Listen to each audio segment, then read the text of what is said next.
এখন থেকে আপনার প্রিয় সিরিয়ালগুলো ফ্রিতে দেখুন এক্সক্লুসিভলি শুধুমাত্র। আজ এই দিয়েই তোদের শেষ করে দেব। আমার পরিবারের গায়ে যদি একটু আঁচড় লাগে আমি তোদের ছাড়বো না। তোরা শুধু আমার করুণা দেখেছিস, আমার দোয়া দেখেছিস, আমার রূপ দেখিস।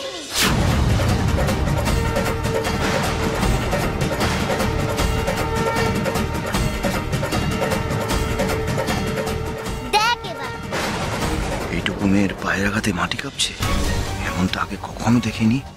এখানে থাকলে সত্যি আমাদের সবাইকে কেটে ফেলবে। চল পালা এখান থেকে।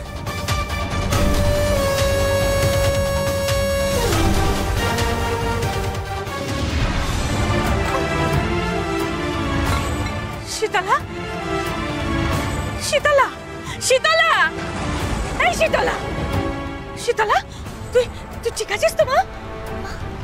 মা আমার কি হয়েছিল মা? আমি কি করছিলাম? তোমার যে এক রণচণ্ডী রূপ দেখলাম শীতলা মা, এই শক্তি তুমি কোথায় পেলে? তোমার এই মূর্তি দেখে আমরাই ভয় পেয়ে গেছিলাম, যেন অসুর দলনী মা দুর্গা। আমি কিছু জানি না দাইমা, আমি শুধু জানি তোমাদের কেউ কষ্ট দিলে আমি ঠিক থাকতে পারি না।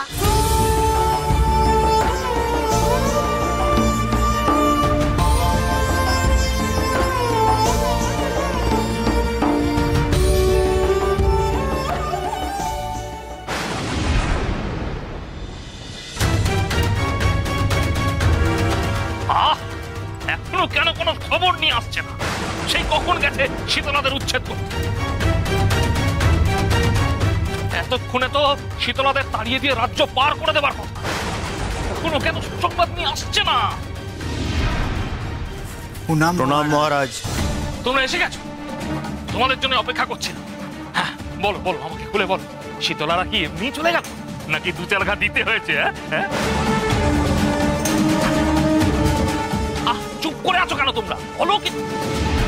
এই একেবারে প্রাণে ভালো করেছো, আপদ বিদায় হয়েছে। আমাকে আমাকে বলো, সবটা খুলে বলো, পুরো ঘটনাটা আমি একটু রসিয়ে শুনি। বলো বলো। আগে মহারাজ, আমরা কাজটা করতে পারিনি। বাহ, খুব ভালো। এই কাজটা করতে পারিনি মানে? কেন পারবো? শীতলার গায়ে কি শক্তি মহারাজ, তেমনি সাহস। ও যেভাবে রুখে দাঁড়ালো,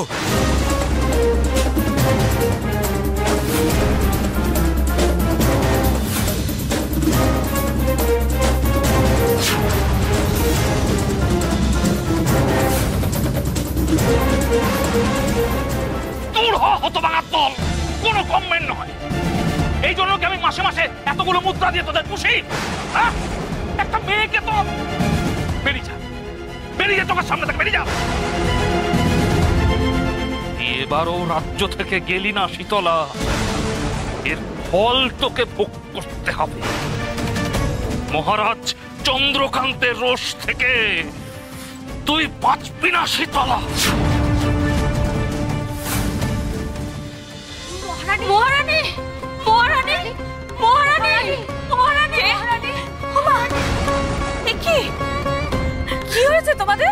আমরা রাজকন্যার পাশে দাঁড়িয়েছি, ওর হয়ে কথা বলেছি বলে মহারাজের লোকেরা এসে আমাদের বাড়ি ঘর দর সব ভাঙচুর করে দিয়েছে। হ্যাঁ, অত্যাচার যে সহ্য হচ্ছে না রানীমা। এই সব কিছু হচ্ছে আমাদের জন্য। আমার দাদা আমাদের সহ্য করতে পারছে না, তাই যারাই আমাদের পক্ষে দাঁড়াবে তাদেরকেই শেষ করে দেবে। মা,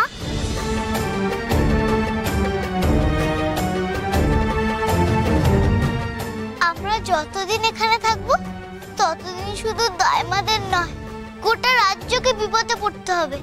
কি করব বল মা, এদের রক্ষা করার যে কোনো উপায় আমার আর জানা নেই।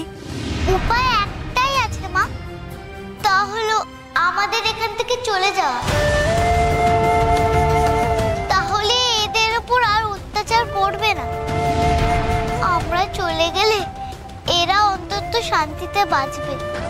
ঠিক বলেছিস শীতলা, আমাদের এখান থেকে চলে যেতে হবে। একই কথা পদ্মা, তোমরা কেউ এখান থেকে যাবে এসব কথা তুমি মনেও এনো না পদ্মা। আমরা বাঁচতে হলে একসাথে বাঁচবো, মরতে হলে একসাথে মরবো। দাইমা, তুমি বুঝতে পারছো না দাইমা। আমি বুঝতে পারছি পদ্মা, আমি তোমাদের স্বার্থপরের মতো চলে যেতে বলতে পারি না। তুমি কোথায় চলে যেতে বলছো দাইমা? আমরাই তো স্বেচ্ছায় যাচ্ছি। সই, তুমি যে আমার সই, এই দুর্দিনে তোমার হাত আমি কি করে ছেড়ে দিই বলো? আপনারা থাকুন মহারানী, আপনারা চলে গেলে যে আমরা অপরাধ বোধে ভুগব। যে মহারাজ আমাদের বিপদের দিনে এত সাহায্য করেছেন, আজ তার স্ত্রী কন্যার বিপদে আমরা পাশে থাকবো না? আপনি আমাদের এতটা স্বার্থপর ভাবেন মহারানী? কেন তোমরা এত ভাবছো আমাদের নিয়ে? মাথার উপর শিবশম্ভু আছেন, তিনি আমাদের রক্ষা করবেন। আমাদের যে এবার যেতেই হবে।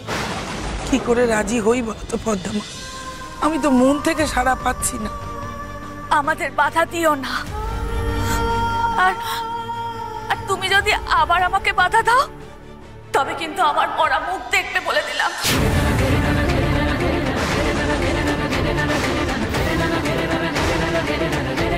পদ্মা, তুমি পারলে এত বড় কথাটা বলতে। বেশ, যাও পদ্মা, তুমি যাও, তোমাকে আমি আর বাধা দেব না।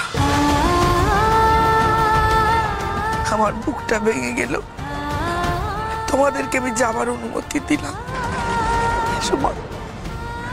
সাবধানে যে